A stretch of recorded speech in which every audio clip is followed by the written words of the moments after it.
Bienvenidos y bienvenidas a un nuevo episodio. Hoy vamos a revisar algunas frases y algunos mitos muy extendidos acerca del amor y de las relaciones interpersonales. Eso es, mitos que vemos sobre todo en consulta, en terapia de pareja y también en terapia individual, ¿no? Y que sobre todo vemos en nuestros grupos sociales y en redes sociales. Al final estos mitos pueden generar mucha confusión, muchas emociones que la persona no sepa al final afrontar y el caso no es quitarle esa magia al amor, sino añadirle un poquito de psicología. Que nunca viene mal.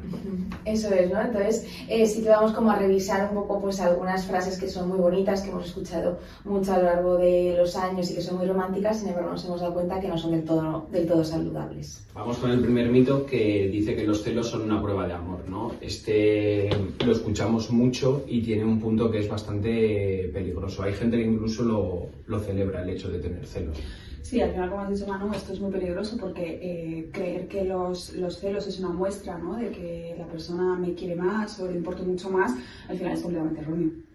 Totalmente, ¿no? Al final los celos se ve como una prueba de amor, sin embargo lo que vemos es que es una emoción, ¿no? Entonces, como cualquier emoción, nos transmite como mucha información, sin embargo no nos indica, ¿no?, o nos da instrucciones de cómo debemos, supone que tenemos que actuar o reaccionar, ¿no?, ante una situación. Totalmente lo que decías, María, porque al final los celos son una emoción. ¿Y qué nos dice esa emoción?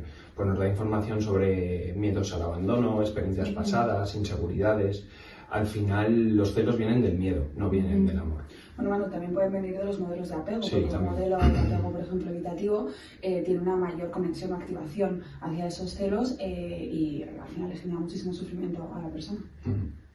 Totalmente, entonces es verdad que aquí es donde vemos que el problema es cuando esas conductas de control las asociamos con el amor. Y es ahí donde se pueden generar como todas estas dinámicas que se habla dentro de la vinculación con dinámicas como muy disfuncionales. Totalmente, al final cuando aparecen los celos en una pareja, que nos están diciendo que la pareja que los sufre, ¿no?, tiene miedo de perder a la otra persona. Y eso genera todo el rato una supervisión constante hacia la otra pareja, que al final lo que va a desembocar es en ansiedades, celos y cosas negativas. Sí, al final no hay que estar supervisando la Totalmente, pareja constantemente. totalmente. Se agota. Vamos con el siguiente mito: los polos opuestos se atraen. Este es un mito muy extendido, pero que realmente la psicología de las relaciones nos ha indicado que no es tan así, ¿verdad?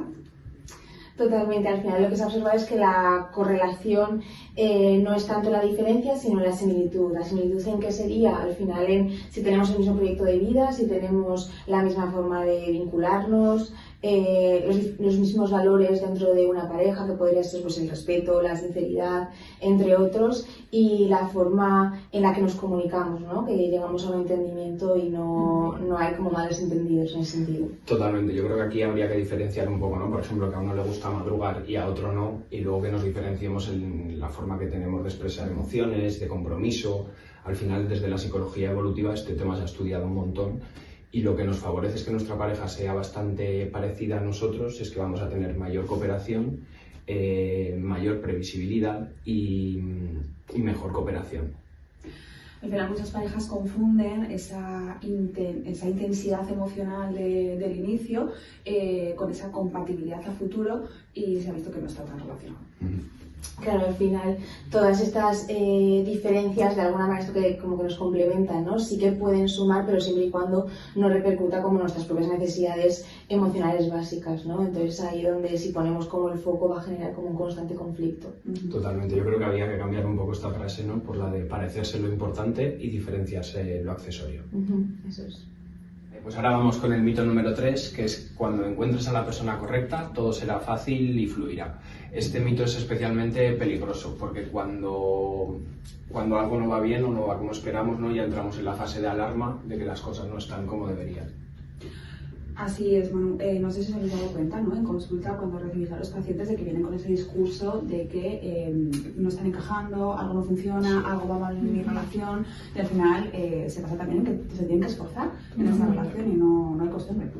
Eso es, ¿no? Al final desde la psicología lo que se observa en las parejas estables, ¿no?, y saludables es que esto implica un esfuerzo a nivel emocional, una responsabilidad individual de cada uno de poder regularse, de querer y poder comunicarse de la mejor manera para entendernos con el otro y que el conflicto vaya como en la misma dirección y no sea algo que nos separe, ¿no? Sí, es lo que decías, porque al final fluir no significa discutir, significa poder hacerlo sin romper el vínculo que tenemos, ¿no? Al final todas las parejas discuten, lo que pasa es que hay que conocer a otra persona y saber cómo hacerlo, sin entrar en el terreno de faltar o incluso menospreciar a la otra persona. Al final, este tipo de entendimiento genera muchísima autoexigencia, ya no solo en la propia persona, sino en la relación per se.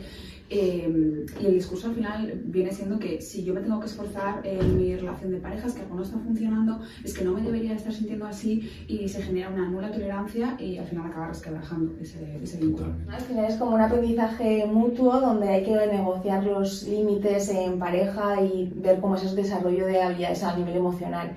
Es cierto que a día de hoy yo creo que la sociedad nos invita un poco como a esa inmediatez, ¿no? Del tenerlo todo ya, y cuando tenemos que parar, pues eso, ¿no? A comunicar con nuestra pareja, negociar esos límites y poder hablar de cosas importantes, creo que nos cuesta un poco, ¿no? Porque queremos que todo sea como ya y que se solucione este problema ya y que no me genere ese malestar, y al final es complicado tolerar un poco ese malestar. Yo creo que la clave no es encajar perfecto con la otra persona, sino aprender a ser uno mismo dentro de ese vínculo sano y al final seguro. Totalmente. Pues vamos con el último de nuestros mitos de hoy. Si hay que esforzarse, no es mi media naranja. Este es un discurso que nos llega muchísimo a consulta, pero es que no solo lo escuchamos allí, lo escuchamos a pie de calle, en redes sociales. Y además este mito tiene un punto que es muy válido, ¿no? Pero que está muy mal entendido también. Eso es, ¿no? Al final el forzarnos a cambiar nuestra forma de ser por encajar con alguien, vemos que no es la solución, sino al final es el poder aprender a convivir con otra persona, y eso sí que conlleva como cierto ajuste. Claro, porque desde la psicología relacional que nos dice que el vínculo se construye, no es que llegamos ahí y de repente nos lo encontramos hecho. Eso es, al final hay que diferenciar un poco entre pulirnos un poquito, ¿no? Para encajar y hacer cambios profundos. Si nos tenemos que pulir es muy normal que nos adaptemos un poquito a la otra persona, pero cuando tenemos que hacer cambios profundos, eso es, no va a llegar a buen puerto. Justo, ¿no? Al final las personas y las parejas que realmente continúan y se forja un poco ese vínculo son aquellas no tanto las que no tienen problemas, sino las que los tienen y deciden abordarlos de forma conjunta, ¿no? Muchas veces necesitamos el separarnos, el que cada uno se tome su tiempo para calmar un poco nuestra propia emoción, para luego llegar como a ese punto de encuentro. Totalmente, al final podríamos hacer una metáfora, ¿no? Que engloba todo lo que hemos dicho, que es que la relación es como una cuerda. Al final, si los dos miembros de la pareja tensan, se acaba rompiendo, ¿no? Cuando uno tensa, el otro tiene que destensar. Eso es. Muchos mitos del amor parten de ideas muy bonitas pero muy poco realistas. Cuando las tomamos como verdades absolutas nos generan más sufrimiento que bienestar. Cuestionar estos mitos no nos vuelve cínicos, nos vuelve más conscientes y mucho más responsables de cómo nos estamos vinculando.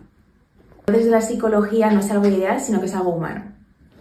Y justamente por eso puede ser muchísimo más sano. Gracias por habernos escuchado y por haber compartido este ratito con nosotros. Nos vemos a la próxima.